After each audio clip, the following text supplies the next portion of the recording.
कि अरे आदि का रस बंदर, आदि का रस बंदर, अरे पेड़ का चढ़वई का जाने। लेकिन हमरे बुल्लू गुरुजी बड़ा मिजाजी आदमी, बड़ा महीन कलाकार रहलन। उतनी से बदल के कह कि अरे ओरे राम, अरे सांवरी, अरे जोगियो,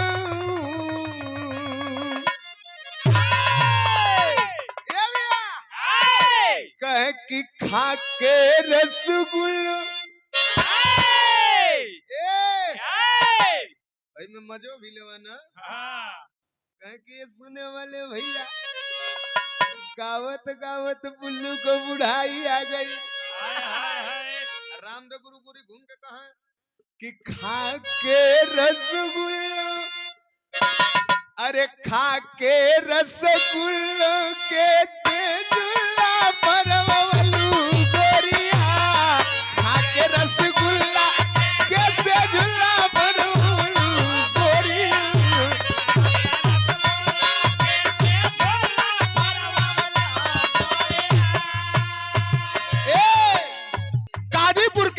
गाजीपुर का भाई, गाजीपुर का बेटा, बिहार के सदाबहार गायक स्वर्गीय शिवमूरत गुरुजी गावत रहलन का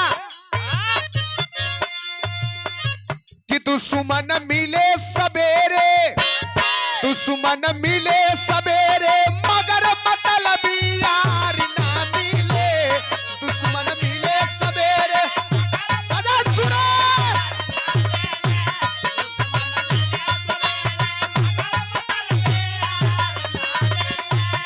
दुश्मन मिले सवेरे, अरे मगर मतलबी यार ना मिले।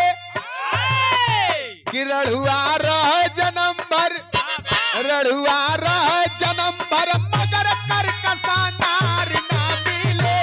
रढ़ुआ रह जन्म भर,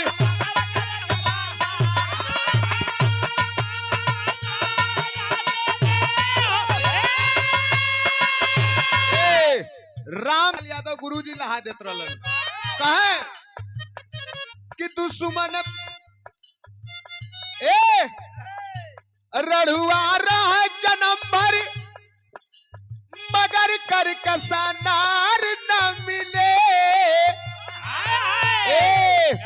तिरिया गोरी हो या मेहर गोरी हो, चाहे काली मगर छिनार ना मिले। मेहर गोरी हो या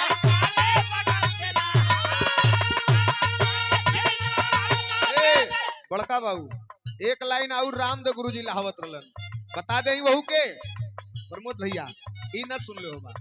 रामदेव गुरुजी गावत रहलन, साला बहुत हुए हैं, साला बहुत हुए हैं, मगर सकुनिया सार के नीचे। साला बहुत हुए हैं, मगर सकुनिया,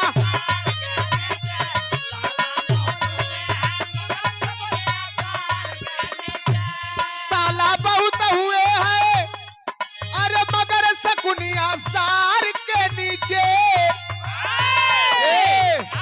उजर का बार छिपल बा, उजर का पक्कल, उजर का बार छिपल बा, यही करियवा बार के नीचे।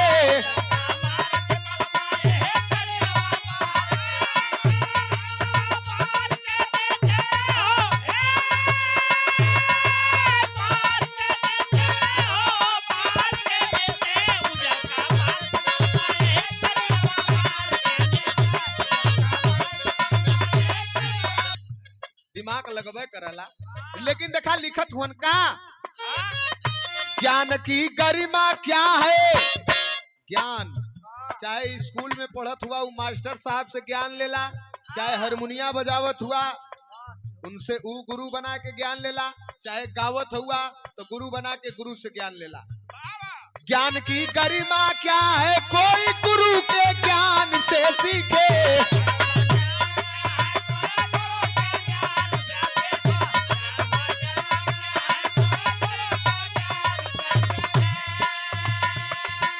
जलना हो तो आदमी से मत जरा, आदमी से मत जरा कि फलनवा तरह तरक्की करत ह, फलनवा का 4 तल्ला तन गयल, फलनवा के लगे गाड़ी हो गई, फलनवा का मेहरारू बड़ा सुघर है, हम दूसरे से ना जरीला, खाली शेखर से जरीला, उनकर मेहरारू बड़ा गोर है, पियर की गोराई है, हमरे मेहरारू गुजर की गोराई है, लेकिन नाज भी है कि हमार मेहरारू बम्बई वाली है।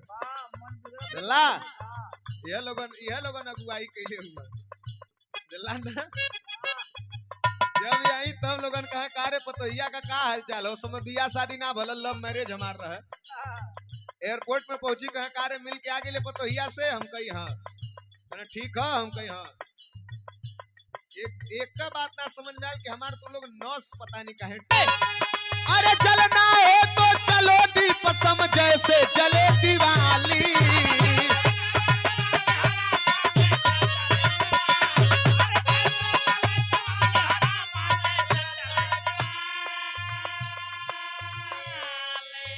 प्रधानी करा, आदमीन से मत जरा, और गाना है, बोलना है तो हरि गुण गाओ, भगवान का नाम लो, गाली मत दो। ई जबान जवन मिलल है कि मीठा बोले बदे मिलल है, खाए बदे मिलल है, कोई के गरियावे बदे ना मिलल है। ई कान जवन मिलल है अच्छी बात के श्रवण करे बदे मिलल है, भगवान का नाम सुने बदे मिलल है। आंख जवन मिलल है गंदी चीज देखे बदे ना मिलल है। मेहरारू देख लेली बड़ा खुश हो गई।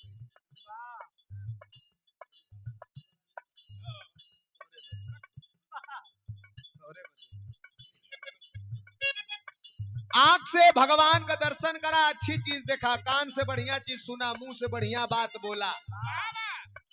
और मित्रता अगर सीखनी है तो कृष्ण भगवान से सीखो। एक मित्र दलिद्र है और एक मित्र राजा, तीनों लोक का मालिक।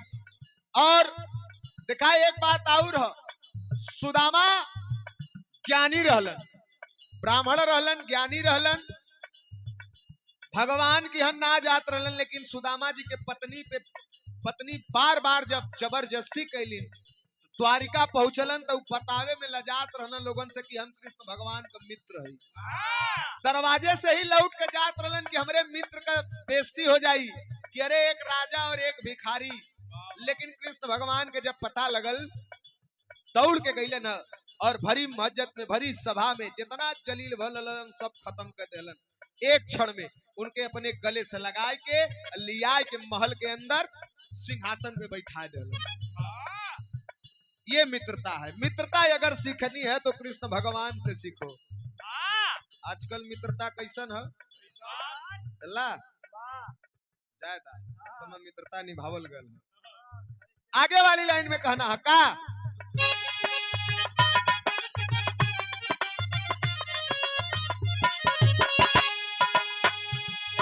लेना हो तो नाम हरि का, देना हो तो दान,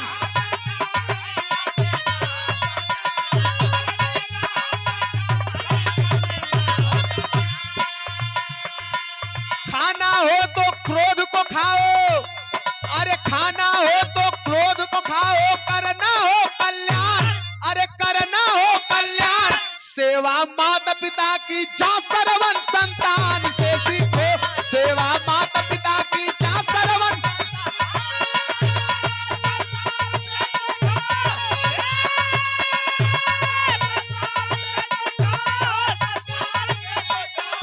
सेवा माता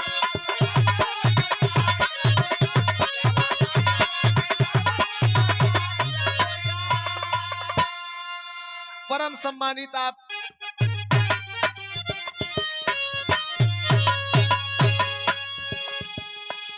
वचन राम से ध्रुव से तपस्या, अरे वचन राम से ध्रुव से तपस्या, वीर करण से दान,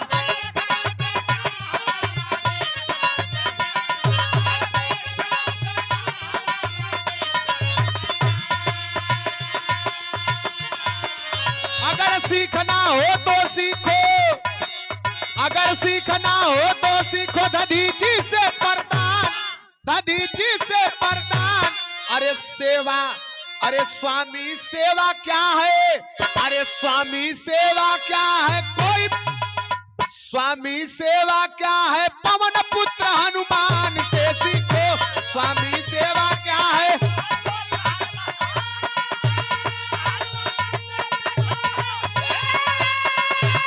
हनुमान से पूछो, हनुमान से पूछो सेवा क्या है पवन पुत्र।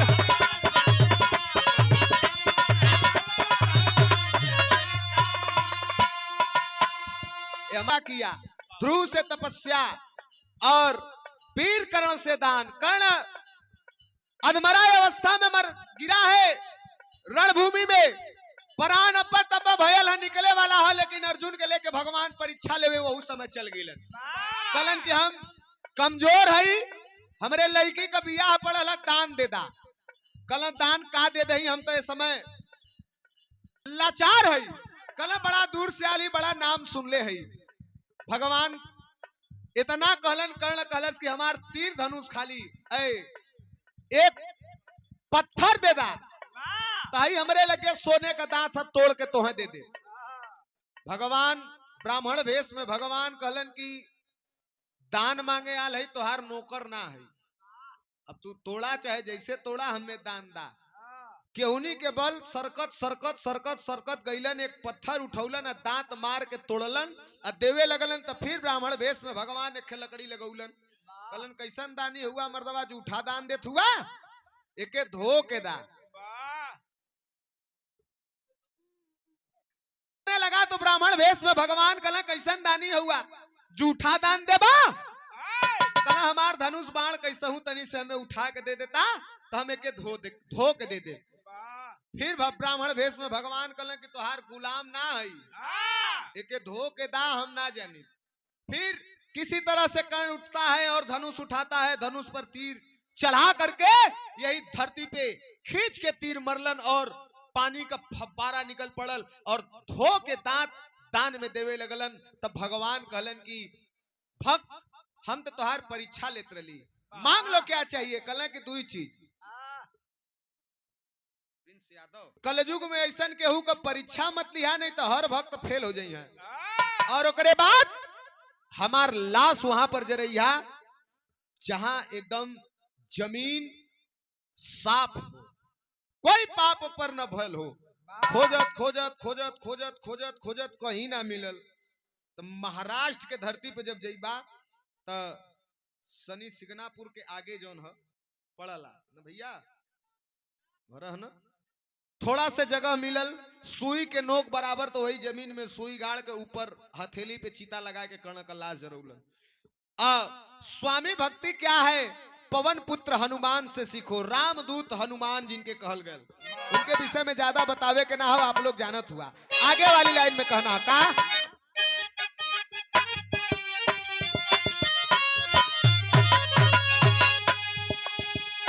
सीख लो तुम प्रहलाद से ईश्वर भक्ति सही उपाय।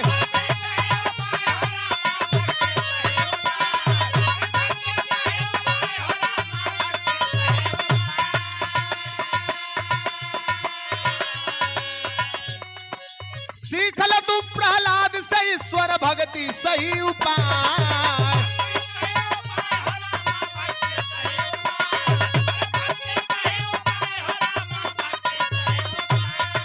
स्वामी भक्ति क्या होती दिखलाई पन्ना धाय।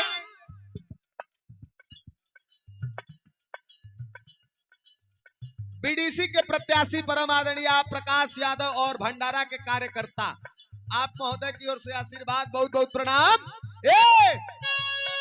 सीख लो तुम प्रहलाद से ईश्वर भक्ति सही उपाय।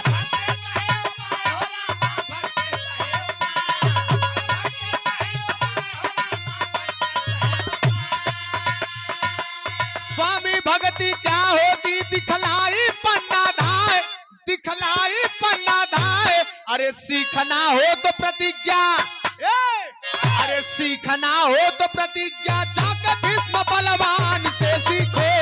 ना है तो प्रतिज्ञा जाके भीष्म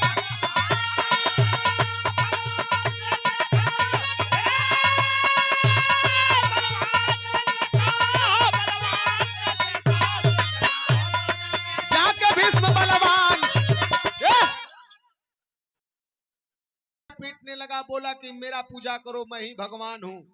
प्रधान ऐसा रहल कि न दीने न राती, न बहरे न घरे में, ना तो अस्त्र से, ना तो शस्त्र से, न तो आदमी से, औरत से, किन्नर से, पशु से, पक्षी से, कोई तरह से हमारी मृत्यु हो ही न सके। प्रहलाद के बड़ी प्रताड़ना दे, लाचार हो गए। जब प्रहलाद के मुख से श्री हरि का नाम ना छूटत रहल, तब मारे लगलन, कलन की बोल कहां है तेरा भगवान? क्या इस खंबे में तेरा भगवान है? कलन हाँ। प्रहार कैलन खम्मा पे, खम्मा फाड़ के नरसिंह रूप में भगवान अइलन और यही अपने जंघा पे बैठाए के कलन की सुना, बात ना हो, कहे कि सुना, सुन ला, वह है तो ठीक ठीक करे बाद हम गा देते। ए भैया कहे सुना,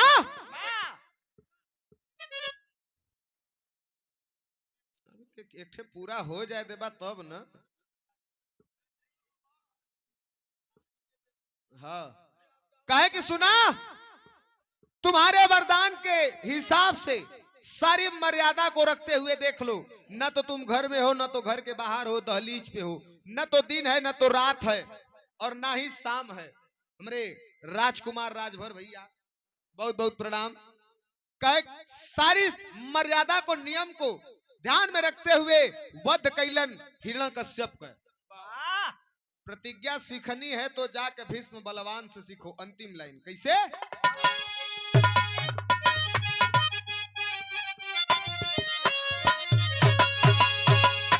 रामलाल से रमण सीख ले, रामलाल से रमण सीख ले, बच्चन जी से प्रीत।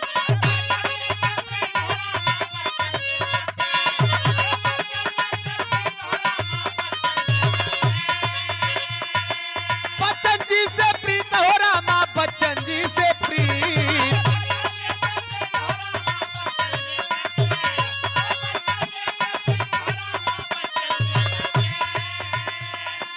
चमक चंद्रिका से तुम सीखो, चमक चंद्रिका से तुम सीखो, रामदेव से गीत, अरे रामदेव से गीत। तब परमोद प्यारे लाल, अरे परमोद प्यारे लाल बिरहा